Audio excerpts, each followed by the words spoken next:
Hello and welcome, Home and Podcast listeners, to another special episode of the podcast. Today we have another interview with a former member of the cast of Home Improvement. Today we've got Courtney Peldon, who played Randy's girlfriend Lauren for 7 episodes on the series. So we have a lot to talk about with Courtney. We talk a little bit about how she got the role for Lauren on Home Improvement and how that role kind of evolved from the first episode to the last episode that she aired with. We also talk about her first on-screen kiss, which was with Jonathan Taylor Thomas, and we talk about many, many more things. So hope you enjoy this interview.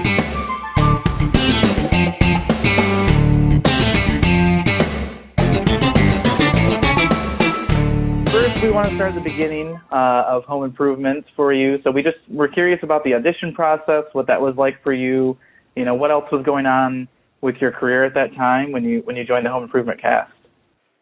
Sure. Gotta think way back. My goodness. I think I was 15, I want to say, when I first did the show. So by 15, I started working in the industry when I was about 3 back in New York, and we had moved out to Los Angeles. A couple years previous, I had done a show prior to Home Improvement. Then my sister was on a show, and it just sort of moved us out there. So we were definitely living in L.A. at the time. I remember the audition process being with Deborah Barilski, who was just she was the absolute queen of Disney at the time. I adored her. She was a casting director that she was incredible. Very, very helpful to actors, and had a great experience with her. I'd read for her a number of times. I think my sister Ashley had it as well. I don't remember the audition process as being all that unusual overall.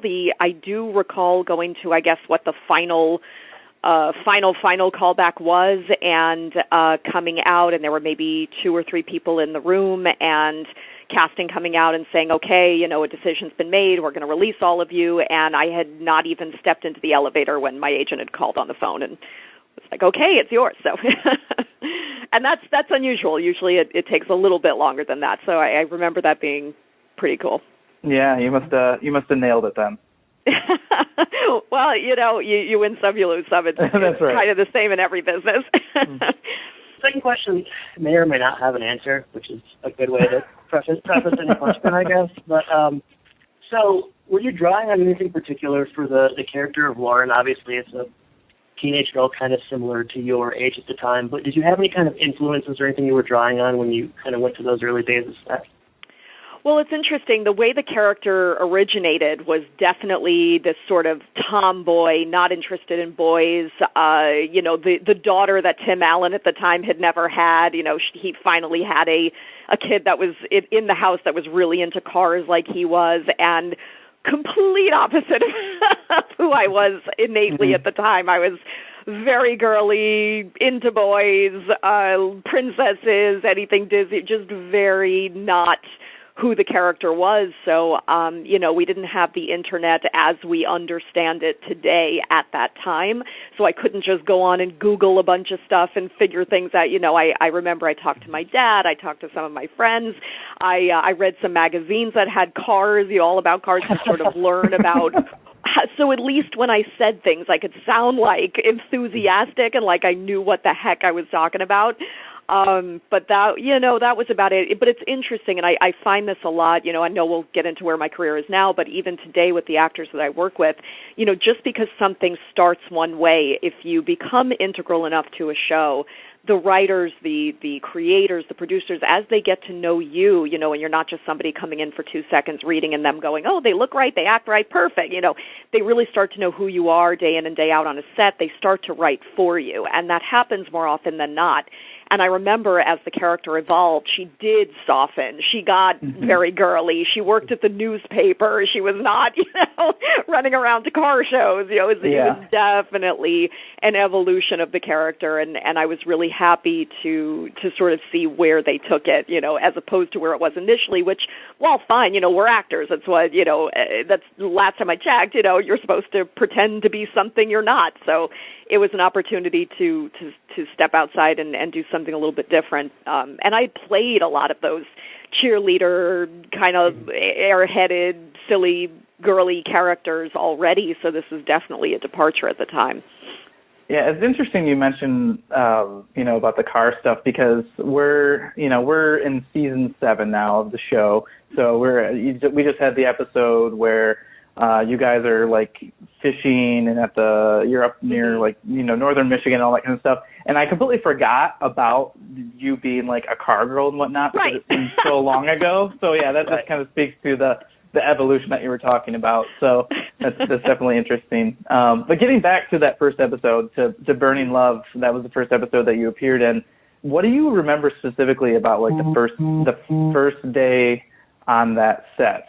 What was it like meeting Tim Allen on that set that day, or Jonathan Taylor Thomas, or any of that stuff that comes to mind? I mean, any time I had been a professional working actor for so many years at that point. I mean, the very first movie I ever did was Angel Heart with Robert De Niro and Mickey Rourke. So, I was used to being around, well-known people. I just, even at the time, even being, 15, I knew I enjoyed or preferred working in very professional environments with professional people. So I knew coming on to this set that, Tim was obviously going to be funny but very professional. I had heard that Jonathan was very down to earth and, kind of a pro, and, those boys had started really young. So I think it was more walking in and already knowing this was a well-oiled machine. It was, people that knew each other.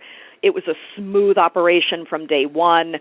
I didn't have, the, oh my goodness, I'm meeting you. I didn't have that, because, and I don't to this day, because I've grown up around it all of my life, and that doesn't take away, I have very deep respect for certain, professionals in my industry, but it's more that I'm always in awe more of the professionalism and the way the operation is run, as opposed to who I'm quote unquote getting to meet, if that makes sense. Mm-hmm. Definitely, yeah. So kind of shifting gears. Although I will admit, I'll admit one thing: getting to see Earl, Wilson, getting to see Earl's whole face. Okay, that I was excited about. Oh, there you go. Yeah, something nobody was privy to besides you guys. Yeah, no internet, or not like we understand it today. Right. They weren't catching him at the mall at the time, so. No. Yeah, that's funny. Yeah. Robert De Niro, Mickey Rourke, and Wilson's face, they're all kind of several moments. But I was 4 when I did that movie, and their names meant nothing to me. My mom had to tell me who they were. Sorry, go ahead. No, that's okay. That's what we want. In general, so you were in 7 episodes spanning over a few years. Do you have a favorite, or rather, do you have any just kind of fond memories from the show overall? Just any specific kind of days on set or moments behind the scenes that kind of stand out to you just in general? Yeah, I mean, I remember one time there's we were doing a scene, I think I called Jonathan a jerk in the scene and then walk away. I'm like mad at him over something, and he climbs into a locker and closes it, and that's kind of the end of the scene. But what people didn't see once they hit set cut, he stayed in the locker and started singing Lion King songs, which, was obviously something that was very, very popular, certainly at the time and now as well. And the whole audience went crazy, and it was a really, he was always much more private as a person, Jonathan, so it's funny how he didn't walk across the set singing Lion King songs, but when he was sort of by himself alone in the little, locker thing to start singing it, I think it was a treat for the audience. We played, I remember there was a roller hockey thing, because at the time, obviously, we were all minors, so they had gym for us outside on school days. and I remember Zach and Taryn and I all going out and doing the roller hockey, which was very, nice, and certainly something that was nice as kids to still have that hour or two a day where you felt like a kid, and then, you kind of go back to work. I remember the moms kind of hanging out backstage, and I was really, I had spent the first, I think, season or two, I was very close to Taryn. I thought he was a sweetheart, and then I got to know Zach a little bit later. I think when we all went to Michigan, we spent quite a bit of time hanging out, and it was just, again, it was one of those environments you walk into, and there was no, I'm trying not to, I don't want to curse on your program, but there was no messing around. It was all, it was very well handled and very tight, and not a lot of downtime where just hours while they sit and do rewrites and nobody's happy with the scripts, and, you hear all kinds of crazy stuff. And that just didn't exist then. So overall, it was, as far as being memorable, it was memorable as one of the most professional environments I'd spent time in. Well, that's good. That's definitely what you want, like you said. Thinking more about your time on screen and maybe your memorable lines or memorable moments as the Lauren character, do you have anything that sticks out as just like you're never going to forget some line you delivered or a scene that you were in or anything like that? Well, Jonathan was my first on-screen kiss, so so I would say that was probably fairly memorable. It was, I'd never kissed on screen before, and when he had, I believe, in a movie previously, and when we both got the script, we were like, all right, we're going to do this, and they didn't. It was interesting because I didn't know how they were going to handle rehearsals, and if the first time we kissed would be like in front of an audience, and it just, again, you got to be in the mind of a 15, 16-year-old. Obviously, if I was doing it today, you wouldn't think about it, but back then, he was, I think, even younger than I was by maybe 6 months or a year, and just the idea of that, essentially kissing a stranger. He's very friendly, a lovely guy, but I didn't know him, and for the first time in front of an audience would have been very daunting. But no, they actually had us do it, I believe, during some of the rehearsals. So by the time we were in front of the audience, it was like, oh, kissing this guy again. It was good. So that was memorable. And then I think getting to work with my sister, over the years, we had done it kind of on and off, but anytime we got the opportunity to, it was kind of a treat. So she actually played my sister on the show in the episode of Michigan. And I remember that being really nice because we got to travel out there with our dad, and it was a good experience to get to work with her, and it happened all too rarely. Awesome. We're both from Michigan, so very nice. We appreciate the beauty of the state, definitely. Do you have any kind of relationship with the cast since the show ended? Do you stay in touch with any of the folks on the show at all? In touch today just has so many different levels. I'm connected to some people on social media. I'm not all that active social media-wise. I tend to be much more private. Again, it's more the era I grew up in. It's just not, and I have a son myself, and to know the world that he's coming into and his whole life is basically going to be online. It's crazy to me. But the sites that I am on and the things that I am active about, I do stay connected to some people. But it's a different kind of connection. And I have to say, over the years, I worked on a lot of shows. I did a lot of film work. I lived my whole life in this, and it's a tough thing to do. It's a very close, very familial experience when you're on a set with people, and then once that disbands and you go about your lives and you go to different sets, or you find different professions, you go into different things, or you meet different people, it's hard to kind of keep those real relationships going. But I do try to stay connected when I can. So kind of shifting gears here, this is a little bit different. So we like to try to do something. I'd say it's a speed round, but there's no rush on anything. But kind of just going through some certain credits from your career, if you could sort of, reflect on them briefly, or just share any sort of memories that come to mind. Does that sound okay to you? Sure. Okay, all right. It'd be funny if you said no. Then we just have to skip the questions. Okay, so starting with the Ellen Burstyn show in 1986. Sure. I think I was 5. It was my very first series. Megan Mullally, I remember one of my scenes was with her in her early career. Yeah, I remember that specifically. She had helped me learn about how to hit marks on a set, and she was very nice about it. But I was 5, so my memory is maybe a little fuzzy to the rest of it, but I do remember that was the first television show I had done. Okay. Little Giants, which is a movie that is, Jordan and I are about, I think, 10 years younger than you are, but a beloved movie for our generation. Little Giants, a very, very hot summer spent outside in a wool sweater. I remember the boys teaching me, Devin, and a bunch of the boys teaching me how to play Dungeons and Dragons. It became a passion of mine for a while. Again, pre-internet, not everybody sat on their phones backstage at the time. Yeah. A lot of moms around, one of 2 girls essentially on the set all the time, so a lot of attention.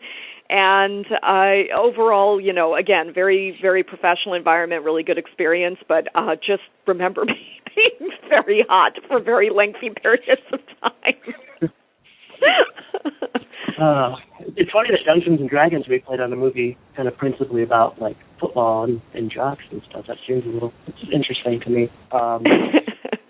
Tom and Huck in 1995, and I was wondering, and I guess I did send you this question, but did you meet Jonathan Taylor Thomas on that set? No. Okay, so this is one of those common things that have sort of followed me throughout my career, and it's a weird thing. So I was not in Tom and Huck. I didn't meet Jonathan. Is that the movie, though? Because I don't have it in front of me. Is that the movie with Brad Renfro? I think it is. Is. And if it is, then that's kind of where that all originated, because somehow, with Brad Renfro. Yeah. Okay. So somewhere, somehow, in the burgeoning seed that was the internet, somebody somehow put out there that Brad and I had been together as boyfriend and girlfriend and all that, and we had never even met. As a matter of fact, I only met him briefly once before his passing, and that was years and years and years later. So I think it was more the connection between me and Brad Renfro, which did not exist, and that's how that all came about. But no, I did not meet Jonathan there. Damn. Well, you can't believe everything you read on the internet, is what I'm learning. Absolutely not. And I still, to this day, I mean, from you guys and from other people, I will still get asked that question. I'm just like, no, and it was based off of a rumor that did not happen. Stop asking me. Yeah. I thought I was being really clever, kind of picking on that. You were. Just like everybody else. Okay, transitioning. 2001, say it isn't so. My first nude scene, I believe. I think that was the first time I had done nudity. I was 19. Yeah, wow. I mean, I could go through a litany of stories there, but yeah, great, obviously, great scene, great people to work with. Movie wasn't well received, and that's okay, but it was, I had never shied away from the idea of doing nudity. I think at the time, as a young woman in the industry, it was just sort of those things like it's not an if, it's a when. And when this came up, and obviously in a big budget feature, my agents at the time, everybody was behind me doing it. And yeah, I was not concerned or anything. I do remember some discomfort with the enormous nipple ring attachment, and not when they were on, but having to take them off. Okay. But otherwise, it was just one of those, I am proud of it. I thought it was very funny, but it was bound to happen at some point, and it happened there. So there. All right. So Entourage series. I mean, I hope I'm right in this. Series pilot in 2004. Yes. So opposite of Little Giants, I remember being extraordinarily cold for hours and hours and hours. We filmed in the middle of December, maybe it was late November, December, in an open pool, freezing to death, all of us freezing to death in the hills somewhere, and it was just very, very, very cold. See, I have a lot of sense memories with the things you're asking me about. Yeah. Nice, again, very lovely cast overall. I had remained in touch with Jerry for quite a bit after Sweetheart. And there had been scenes, I haven't seen it. I don't even think I saw it when it premiered, when the show, itself premiered. I remember there was a scene that they had shot where we actually get picked up at the premiere, and then we were in the limo, and I have a lesbian scene with a girl, and again, I don't know what made it and what didn't at this point, but then we're at the pool later, and I just remember it being, people weren't as familiar with HBO at the time, even as an actor. I certainly wasn't. I was doing little Home Improvement on, Disney ABC. It's like, what are you talking about, HBO? What is this? And it was, but obviously having Mark Wahlberg's name attached to it, everybody knew that it was going to be of a certain, quality. And it was an interesting first episode to be a part of and to sort of see where the series went from there. Definitely, yeah. I mean, definitely a long-running show. Yeah. So Deadpool, sort of different sort of work with the next two, Deadpool and Spider-Man. Yeah, Deadpool, voiceover work only. Not, obviously Spider-Man, it was the video game version, so it was just obviously being a voice actor and doing voiceover work for both. So I don't have a huge amount, unfortunately, to say about either.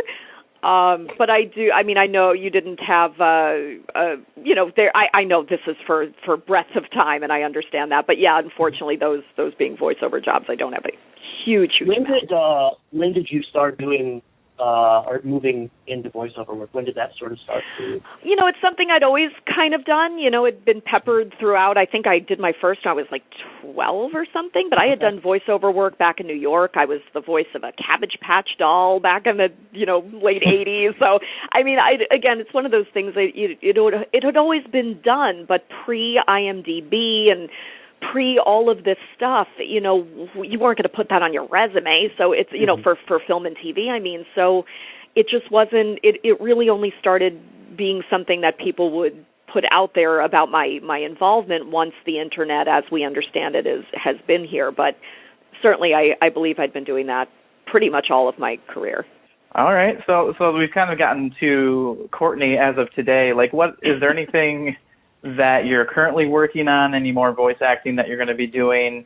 If you have any other like home improvement memories that we haven't really touched on, we'd obviously love to hear about those as well. Sure. Okay. Well, I'll start from kind of where I'm at now. Okay. I am in Los Angeles. I am very happily married with a 3-year-old little boy named Sebastian. My husband Brian is not in the industry, but in a very interesting other industry. So he is amazing. My best friend in the whole world and love of my life. My folks are here. We're all out in Los Angeles. My mom Wendy, is a talent manager, and she and I still do work together to this day. However, I am the director of theatrical at a talent agency called Aqua Talent here in Los Angeles. I run the film and TV division. I work with adults. It's all film, TV, and all of my clients are actors.